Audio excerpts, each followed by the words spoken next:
नमस्कार दोस्तों, मैं इंजीनियर अमिताभ भोजन ट्यूटोरियल में आप सभी का स्वागत करती हूँ। उम्मीद करती हूँ आप सभी लोग अच्छे होंगे।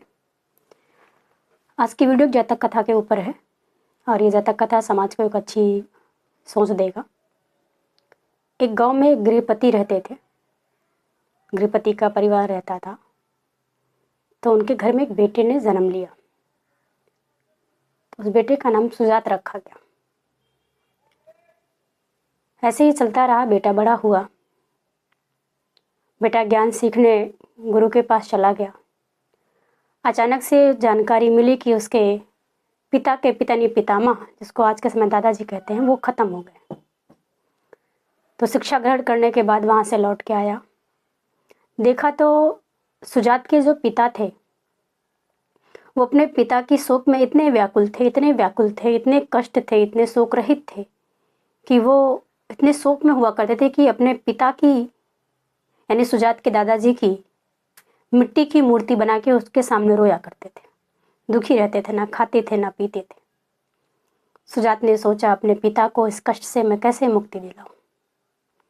सोचता रहा, बहुत समझाया, लोगों ने समझाया, गांव के विद्वान लोगों ने भी समझाया, लेकिन सुजात के पिता नहीं समझे।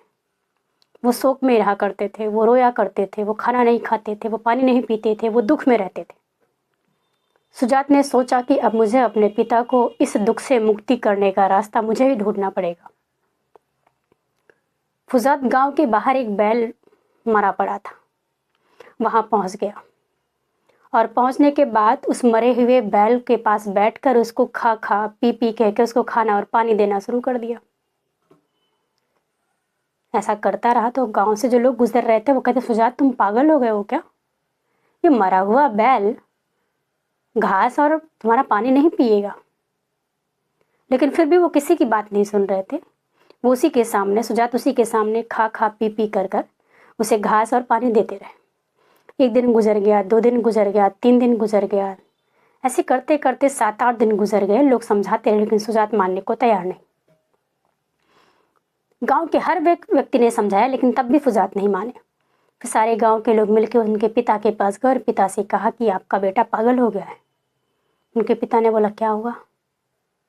बोले, आपका बेटा मरे हुए बैल के सामने घास और पानी लेके बैठा हुआ है, उसको खिलाने और पानी पिलाने की कोशिश कर रहा है। तो सुजात के पिता बहुत ज़्यादा दुखी हो गए कि अरे, मैं मेरे बेटे को गुरु के पास अच्छी शिक्षा लेने के लिए भेजा, ये क्या सीख के आया है? वो दौड़ते भागते अपने बेटे के पास गए, सुजात के पास गए और बोले, बेटा ये मरा हुआ बैल तुम्हारे घास को नहीं खाएगा, तुम्हारे दिए गए पानी को नहीं पिएगा। तो सुजात ने कहा, क्यों पापा, क्यों पिताजी? इसके कान तो जीवित बैल की तरह दिख रहे हैं, इसका मुंह तो जीवित बैल की तरह दिख रहा है, इसका पैर भी जीवित बैल की तरह दिख रहा है, इसकी पूंछ भी जीवित बैल की तरह दिख रही है। तो फिर जब ये जीवित बैल की तरह दिख रहा है तो ये क्यों नहीं खा पी सकता? तो उन्होंने कहा, लेकिन इसमें जान नहीं है।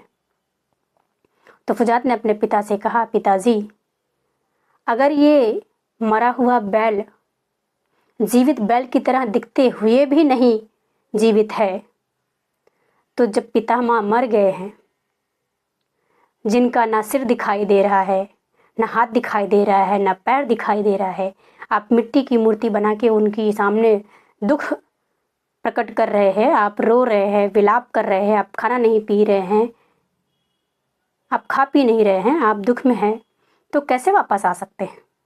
ये बात जब सुजात के पिता ने सुनी तो उनको समझ में आया कि मेरा बेटा मेरे दुख को हटाने के लिए, मेरे दुख से कष्ट मिटाने के लिए ये रास्ता अपनाया है, ये उपाय सूझा है।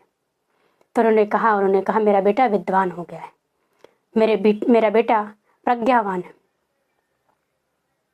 तो उन्होंने अपने बेटे को कहा, ठीक है, तुमने मेरा दुख हर लिया, तुमने मुझे दुख से मुक्ति की तरफ लेके आए, तो आज से मैं अब समाज के कल्याण के बारे में सोचूंगा। इस तरीके से ये कहानी में शिक्षा ये मिलती है कि आपको जो चीज़ें सत्य है उसी की तरफ ध्यान देना चाहिए। आप लोग इस जातक कथा से शिक्षा लेंगे और इस शिक्षा के आधार पर आप लोगों को ये बातें समझाएंगे। इसी के साथ आज की जातक कथा पे यहाँ विराम देती हूँ। आने वाली वीडियो में फिर आपसे मुलाकात होगी। सभी को धन्यवाद, आभार।